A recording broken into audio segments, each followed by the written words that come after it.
how to install Steam on Windows 11. So please subscribe to this channel and click that bell icon on so you'll be updated if there are uploads in this channel. So what you would do first is go to the Steam website. So just search Steam on your browser, and in here click on install Steam. That is in the green button, and so click on the Steam install Steam button here. So this will allow you to install a exe file. So just open the exe file by clicking on it. So it is in, alright, click on the English language, and also you can browse where you can or where you want to download it.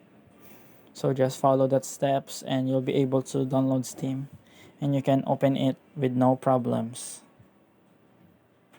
So you will see Steam just like this one. Just log in your account after you have able to install your Steam. So thank you for watching.